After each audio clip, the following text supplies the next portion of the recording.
salimuhon.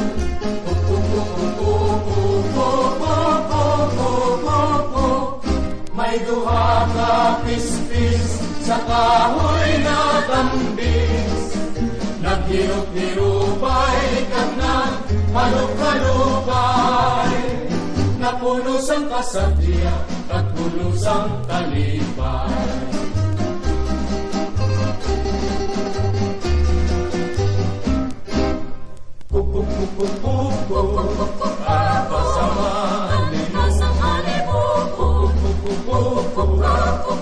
Nga masinadya mo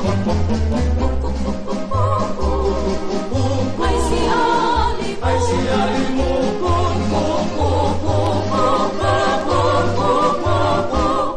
may duha ka pispis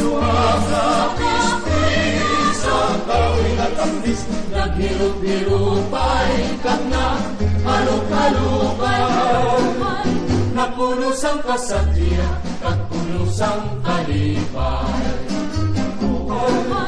Napunos ang kasadya at punos ang kalipay.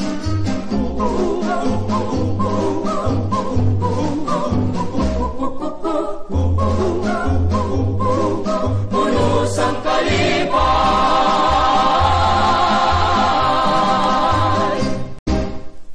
San Pedro. San Pedro Beach. Okay. Unsay kasultento kami sa iko kalantay? Ha? Nindot kayo ay. Kay gamay lang kaing kahoy. Maluto na imong kanon. Oo. Matay ni kalana da. Karon pa rin nag-abot og ang bagyong galida. Matuto na. Kay kadaghan akong kalan nga ning akong panan. Dali na mabungkak puro kini kalana. Bayo. Yang sa gatong kalas dili. Dili, dora ka buk, tulo ka buk, luto na. Ayo no di kalas kahoy. Dari Punta Roma. Unsay kasultento kami sa iko kalan mo? Maayo man siya kay nang kini bala sa kahoy, dason hindi ka na maayawan huyop. Nanamian man ko sa iko kala. Why gid? Hindi gid aso. Di pud init. Ya labi na gid sa akong gabusong pa. Di nami gid sa hindi bala init. Punta Roma. Unsay kasultento to sa iko kalan sir? May gid kay kini kayo sa magtigang ka. Nagpila na may butang maluto na yun. So kayo? Masa kayo aso. Tapos daw nasigar lang bilog. Ito silim. Ano dyan? Punta Roma. Unsay kasultento mo sa iko kalan? Amo na nami man say nang matipid sa tapos ang iya ang siga niya balaga bilog sa iya siga.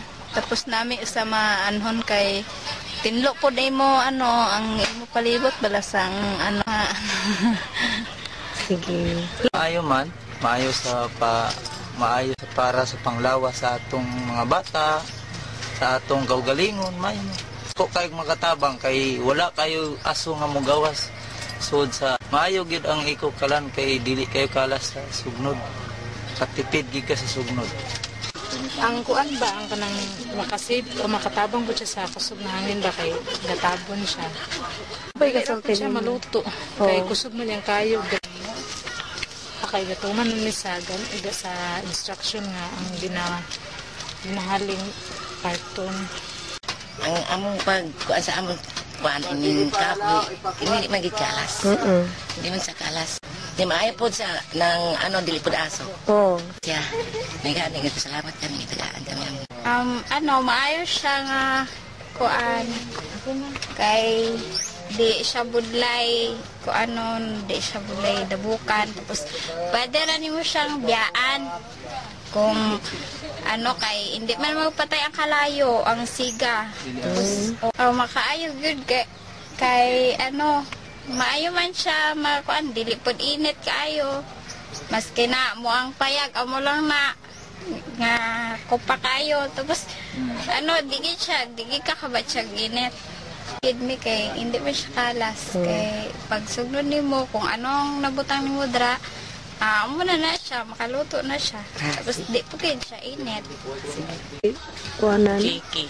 Punta Roma. Okay. Unsay kasultento kami sa iko kalan ma'am? May man ang iko kalan daw ka kini balas ang iyay pag gatong. Tapos inang daw ka gid sa imo pag gawi sa iko kalan. kini sa gatong. Tapos hindi siya so bisan sa kahoy, hindi siya kini man sa kahoy mga 4 o 3 ka lipak na Dire at Punta Roma. Ah, okay. Then, unsay kasulti na to, ma'am, sa Ikokalan? May man ang ikukalan kay hindi ising kansang kahoy. Hindi kalas. Nga dali lang maluto ang among ginaluto. Di man sa kusog maso nang kanan sa kung dampo sa kalayo. Hindi. May sa magsiga. Kasulti to kabayan sa Ikokalan? O kanami ba yung kalan pala? Kaya nakakuan gid sa amon. Balik-balik. Sa gatong. Umayo gid siya. Kahoy kag uling. Kini pod. Dong ka, ay ko ba kang nami gid yan? Ha? Sa Ikokalan, ma'am. Maayo man. 5 ka piso siguro nga ko, hindi man maubos. Ang maubos ang tinig ang ginabulos ko ininit. Sa gatong. May ito kay sige pa sa baga. Ikaw lang yung mabuka lang ininit. Pagkan. Malibot, aso. Hindi man aso. Kaya gilibutan ko man abo. San Pedro. San Pedro. Ah, okay. Unsay kasulti to, ma'am, kabayan sa Ikokalan, ma'am? Ayaw ma'am, dason kini siya, dason nami siya bala kay hindi bala mang init. Tipid pod siya sa kahoy kag uling. Sige, sir. Unsay kasulti to kabayan sa Ikokalan, sir? Wapo kayo, ma'am. Di sa basugangin, ay problema. Durable pa kayo. Salamatan na mo nang naghatag kayo, nag-donate sa mo. Kaya tigaan kami kalan niya bakot.